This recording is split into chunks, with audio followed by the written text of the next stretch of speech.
Bismillahirrahmanirrahim. Assalamualaikum warahmatullahi wabarakatuh. Alhamdulillah ala nikmatul iman wal islam. Wassalatu wassalamu ala asrofil anbiya wal mursalin wa ala alihi wa sahbihi ajma'in. Amma ba'du. Jamaah yang dimuliakan Allah, pada kultum hari ini saya masih melanjutkan dari apa yang telah saya sampaikan pada minggu yang lalu terkait dengan pesan terhadap mahasiswa baru khususnya maupun mahasiswa lama. Pertama yang perlu digarisbawahi yaitu bagaimana kita bisa berhasil dalam studi. Ini sebuah pertanyaan yang membutuhkan satu jawaban, dan jawaban itu akan bisa memberi gambaran tentang keberhasilan dalam banyak rujukan yang bisa dijadikan contoh untuk berhasil dalam studi. Kita mari belajar dari ulama besar yang telah memberi kepada kita contoh untuk dapat berhasil dalam studi.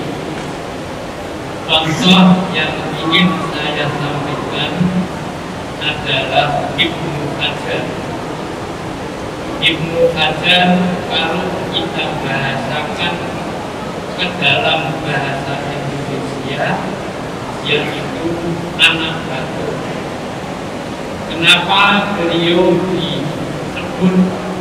dipanggil dengan nama Ibnu Hajar? Ceritanya yaitu Ibnu Hajar adalah seorang santri yang belajar di sebuah pesantren.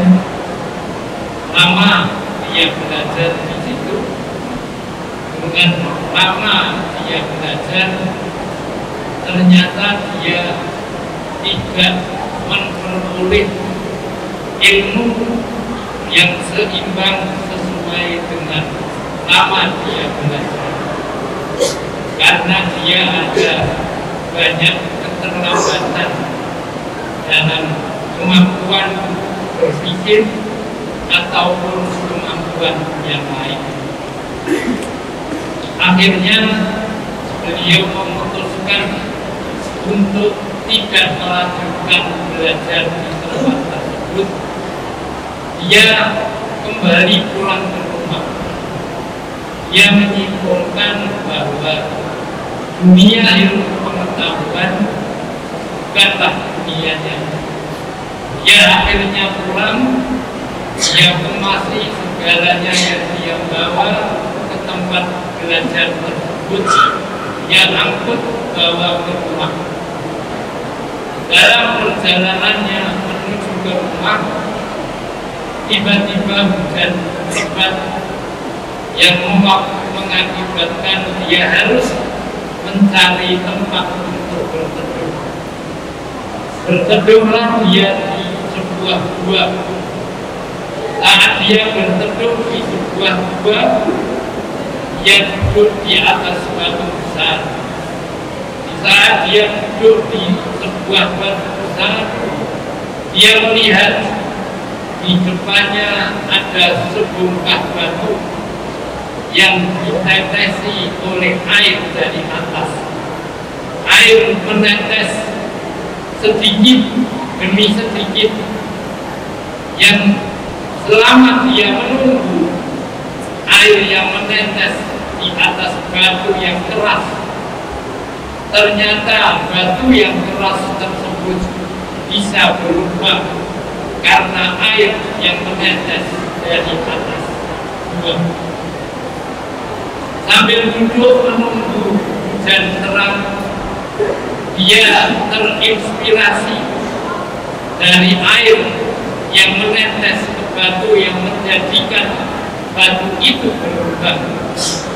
Maka kemudian dia bisa menyimpulkan dari peristiwa tersebut, air saja yang lembut mampu membuat batu yang keras dapat berubah. Maka saya manusia yang punya pikiran, meskipun bodoh, meskipun penuh dengan kekurangan, pasti akan mampu bisa berubah sebagaimana air yang menetes kepada batu yang keras.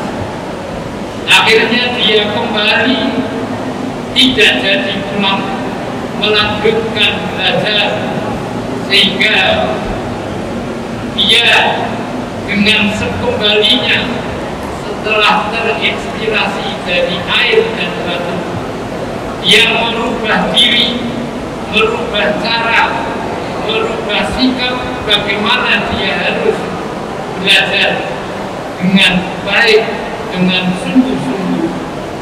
Akhirnya dengan dia membuat sebuah perubahan yang diilhami dari air dan batu, dia dapat menjadi seorang alim besar, seorang ulama, seorang yang hebat dalam dunia ilmu agama. Dari situlah dia memperoleh keberhasilan, memperoleh ilmu yang besar dengan berubah niat yang kuat untuk memperoleh ilmu, dan ditambah dengan menjaga wajah. Barang siapa yang jaga, yang sungguh-sungguh, maka dia akan memperoleh kesungguhan tersebut.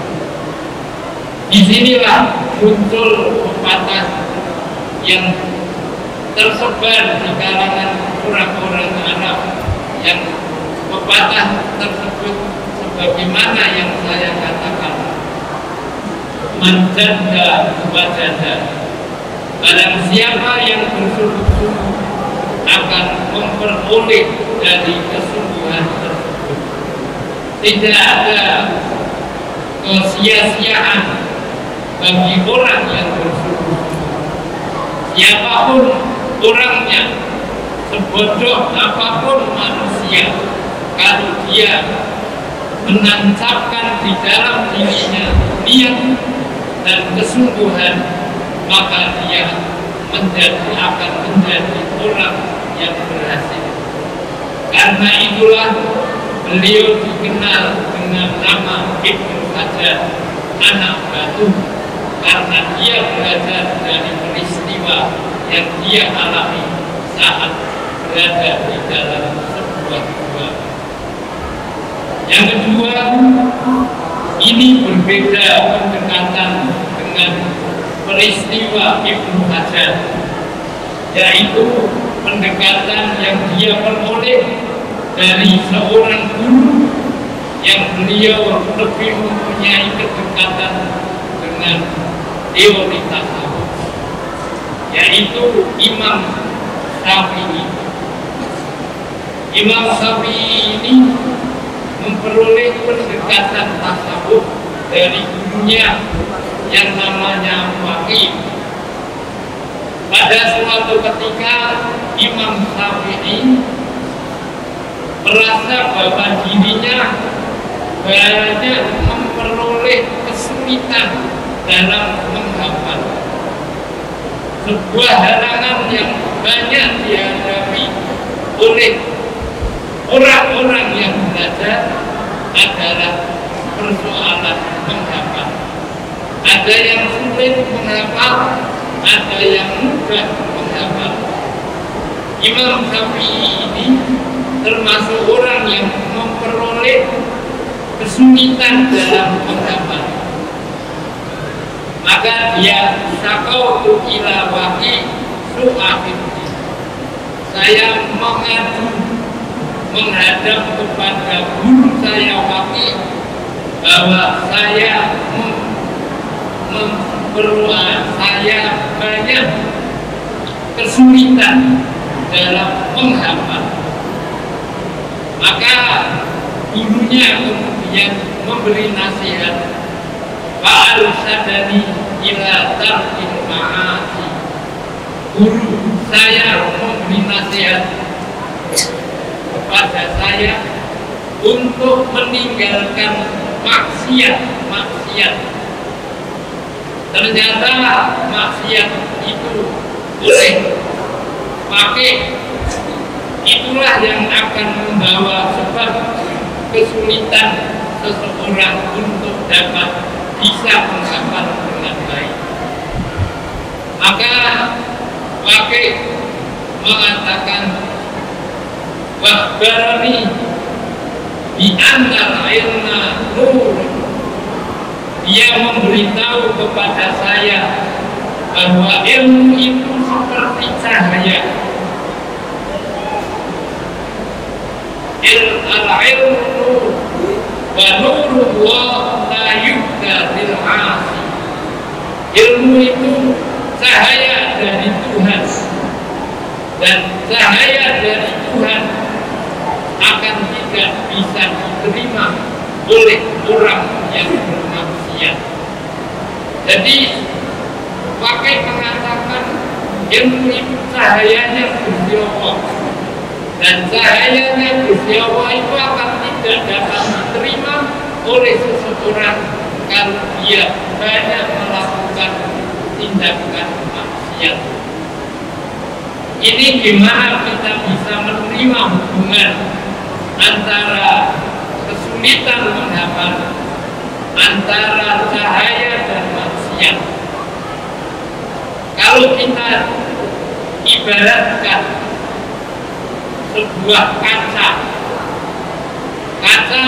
yang bening, itu akan bisa menyerap benda-benda yang ada di depan kaca tersebut. Tetapi kalau kaca itu butek, kaca itu kotor, maka cahaya benda apapun yang ada di depan kaca akan dibalik, akan kembali, tidak bisa dicerap, tidak bisa masuk ke dalam kaca. Begitu pula manusia yang kotor, ya, manusia yang kotor ibarat kaca, dia tidak akan bisa menerima ilmunya Allah. Maka satu-satunya cara untuk bisa memperoleh ilmunya Allah, maka harus bisa membersihkan diri dari maksiat yang akan menjadi penghalang cahaya Allah. Dua pendekatan itu mungkin bisa kita ambil contoh bagaimana kita memperoleh ilmu pengetahuan. Yang satu dengan kesungguhan, niat yang kuat, niat yang sungguh-sungguh, maka dengan itu orang akan bisa berhasil.